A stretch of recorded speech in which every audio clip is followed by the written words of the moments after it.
guys, welcome to another video from Heel & Toe, and today we have a special brand on the channel which hasn't had the chance to occur too much on this channel, and that is Porsche. So hopefully we can change that in the future.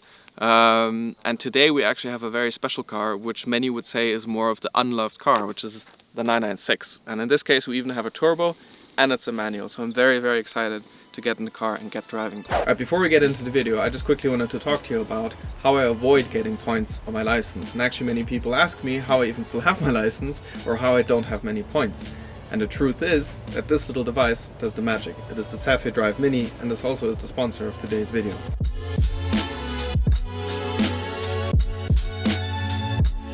I use this device in my daily driver, with which I do a lot of kilometers, so therefore it is important that I drive safely and avoid getting points. Just mount it in the car with one of the provided mounts, and it warns you of any of the potential dangers. It could be traffic, could be a collision, could be a broken down vehicle, but most importantly speed cameras, whether it be fixed ones, mobile ones, average speed ones. It has it all. And how it works together with the largest traffic data app called Blitzer. This basically is the largest network of traffic data out there, and on top of that is the largest community of people who can manually say when they see a warning on the road, whether it be a collision or similar, or a speed camera, which is the biggest advantage. You can do the same on the Safi. You basically, with the red button, you warn about a danger. With the blue button, you warn about a speed camera for the next person to see who drives along here, which in my opinion is the biggest advantage, especially when there is a mobile speed camera. So beside it helping you avoid getting points, most importantly it also just increases road safety, which is a great thing with ever more congested roads nowadays. So I honestly wouldn't see how you could drive without this. So just for you guys, I have got a 15% voucher which is valid for the next 2 weeks from the publication of this video on Amazon or on the Safi website. The link is down below. Thank you. Now let's get back to the video. Alright, so let's get started. We have the 996 here, which was very kindly provided to us from Dominic from Schreiber Reich Sportwagen, so please do check them out down below. They have lots of very nice cars, including this one, which was for sale. Now it's gone, unfortunately, so that opportunity is gone, but they permanently are getting new cars. Always have nice and special cars. So the link is down below. Please do check that out. So yeah, I think the reason why the 996 obviously is not loved by many people is the front, the headlights. Many call it the egg headlights. The facelift had this, the pre-facelift had this orange blinker here, which made it look more like an egg. But just simply because of that, many people didn't like the car, which is completely crazy to me, but I used to belong to that as well. I always disregarded the 996. Yeah, I think the 996s are slowly coming. It also reflects on the market. The prices are slowly going up, especially for a turbo. But my assumption is that the bang for buck and the value is still too low what the car actually delivers, but we'll find out about that later when we go for a drive. And I have to say, the 996 in its turbo suit I actually like very much. I think the front looks very nice, has a lot of presence on the road. And the nice thing about this car compared to the modern Porsches is it still is quite small, but it is kind of a modern car. The exterior paint is Nachtblau, metallic, and the interior is a very special Nephritgrün. Porsche always has these special names. Very nice colors. Typical silver turbo wheels, which I think look very nice. This car is actually bone stock except for the power. So this car does actually have the X50 package, which is the upgraded power package from Porsche. And the engine gets the turbos from the GT2, which are apparently much more durable. And that has stock a power of 450 horsepower, but this car, pretty much from new, has the upgraded package from Techart, which has a different air intake and software, which bumps it up, I think, to 510 horsepower. So pretty crazy. Very excited to get into that. Other than that, completely stock, very clean, very nice. The condition is immaculate. I mean, it has its normal wear and tear and patina, but absolutely beautiful. And also the rear, incredible to me how big these rear lights are. And I mean, the majority of the rear light is actually a blinker. This is the brake light, but if you get into the details, it's very nice. I mean, for example, this black line slowly transforms into this edge here, and I love these subtle little clues that Porsche usually does. And overall, other than that, I love the design of it. You have these subtle vents. Very nice and clean car. There's not too many lines as there is with many other modern cars. Then we have the rear wiper, which is an unpopular thing on 911s. And then let's get to the interior. Look at that. Isn't that incredible? This is the Nephritgrün, which goes from the roof to the seats, to the steering wheel, to the gear knob, to the carpet. I mean, that's incredible, only in Porsche. And as soon as you open the door, you immediately have this Porsche smell, which is just completely unique. So yeah, other than that, as I mentioned, we have the 997 GT3 RS here, which is my absolute dream spec. I mean, this is a complete dream car to me, and I think many will argue that that is one of the best Porsches ever built. And this is maybe one of the least popular Porsches ever built. So yeah, maybe interesting comparison. So it's going to be nice that Luke is with us here today, but we're not going to get into too much detail on this car today. I'd like to focus on the turbo, but we may do a video on this soon. So let me know in the comments if you'd like to see the GT3 RS on this channel soon. Anyways, let's get right into it. Let's go for a drive and let's see what the turbo is like.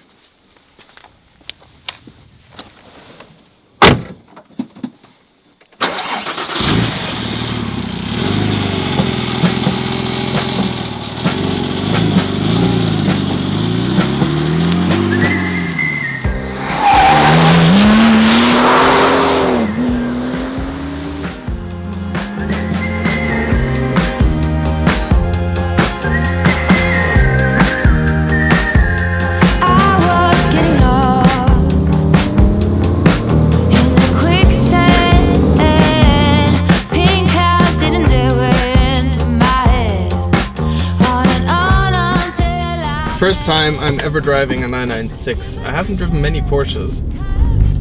The closest to this I've driven is the 997, the Carrera S, and I have to say they feel very, very similar. And as I'm sure many of you know, the 996 is sort of the base for the 997, and the 997 is a development of this, and a lot of it feels very, very much the same. So what do we have? As it's a turbo, obviously we have all-wheel drive.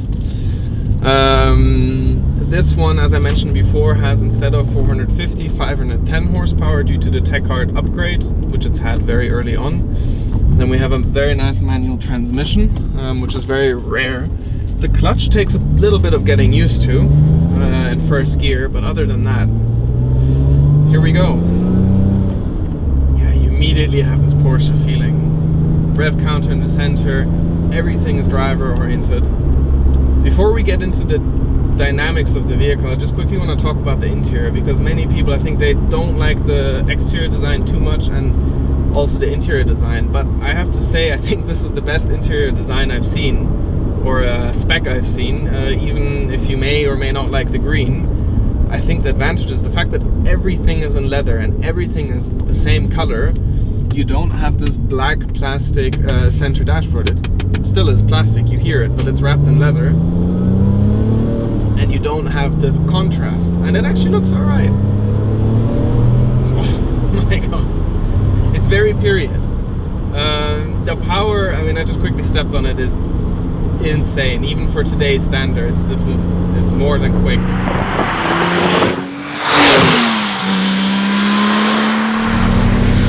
Very direct, everything's very light and mechanical. What you immediately notice is as soon as you go over some bumps, you have this typical Porsche 911, the front sort of floating a little bit. Very light front axle. 6 gears. But I have to say my first impression is easily you could drive this as a daily. Honestly, I'm having this feeling that this car, it's old enough that it feels special. It's becoming a classic, but it's modern enough where you can drive it every day. It feels modern, it feels comfortable. You have most of your creature comforts. Heel and toe works very nice. Pedal layout takes a little bit of getting used to for heel and toe, as the brake pedal is a little bit further than the throttle, but the throttle response is fantastic despite the turbos. And I have to say, let's go from third, from lower revs, and let's see what the turbo feels like. So we're at 2000 revs, 50 kph right now. Not much, not much, not much. 3.3 there. Wow. Around 3.3, 3.4, the boost kicks in. My god. It's a sledgehammer. It doesn't fully surprise you, but it does come quick. And when it's there, the way it unfolds the power, it's not just a spike. It comes and then it's there, and it goes and goes and goes. And the speeds you reach, incredible. Wow. The sound on the inside I think is much nicer than on the exterior. The exterior you just sort of have this air coming out of a tube. On the inside you can hear the engine, you can hear the internals. Kind of a typical Porsche Boxer 6-cylinder engine sound, so very nice. I mean, in a moment we're gonna get to some corners, but we have Luke with us with the 997 who sort of joined along for the shoot. I think we should really do a separate film on that RS. I mean, that spec, the 997 is just a beautiful generation, and personally my favorite. That sort of is the car that I had as a wallpaper on my laptop earlier on. But many will argue that that is the perfect Porsche. It is the best generation, the most pure, the nicest design. The 991 got a lot bigger, and that GT3 RS is still a manual, etc, etc. But, and I think it threw a shadow onto the 996 for a long time, but I think this car is still underestimated, undervalued. Honestly, it is such a fantastic car. It's Dominic in front with his motor. My god. Above 3.5, this car just becomes alive. It is quick, it's rapid. Even now, it's almost too quick for public roads.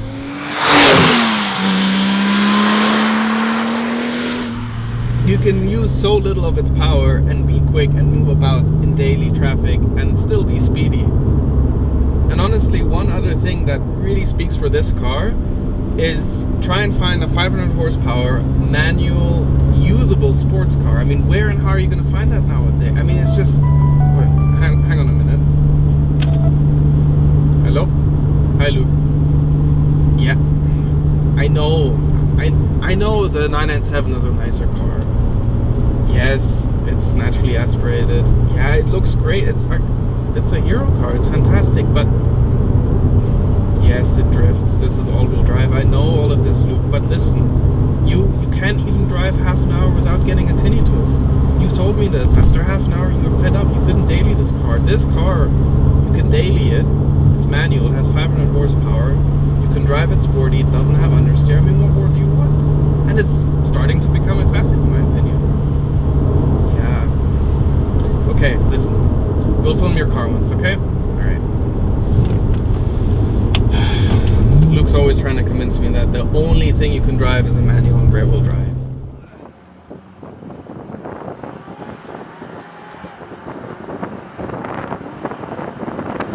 I agree to a certain extent, but this has a certain charm about it.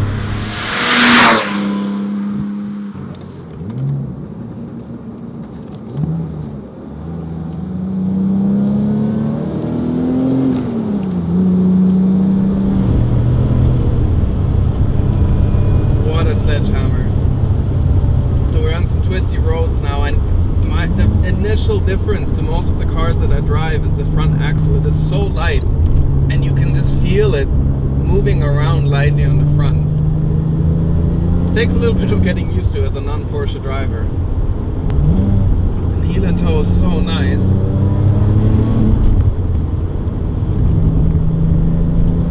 What a nice car to drive. I absolutely love this car. Honestly, for me this car is not even ugly anymore. For me it's... it doesn't feel terrible, it feels fantastic. I look at it and I get joy. I drive it and I'm enjoying it. Honestly guys, if I had the money, this is where I'd put it right now. Absolutely.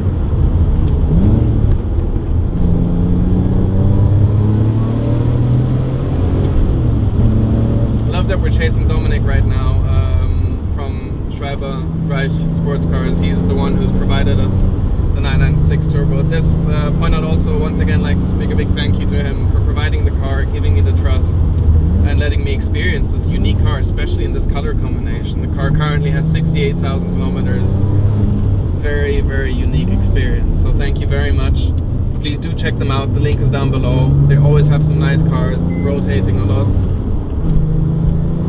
So yeah, look at it go! What a machine.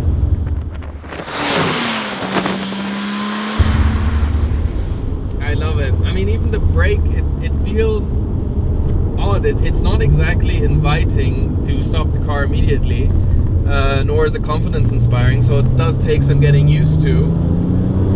But it teaches you to be careful, and because this car gets up to speed so much, I mean, yeah, you do need to brake more, but once it bites, and it does stop well. But it's different to a car from 2020, obviously.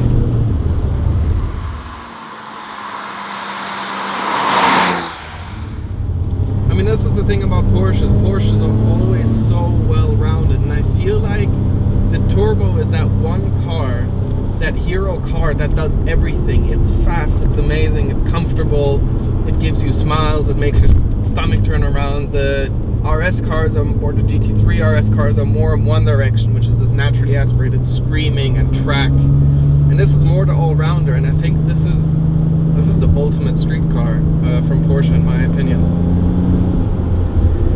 Yeah, what an experience. So let's enjoy some driving a little bit more. Thank you very much for tuning in. If you like the video, please leave a like, and if you liked it enough, please do subscribe. Helps me out a lot. Yeah, let me know what you think about the 996 Turbo. I look forward to reading the comments. Anyways, thank you guys for watching, and see you next time.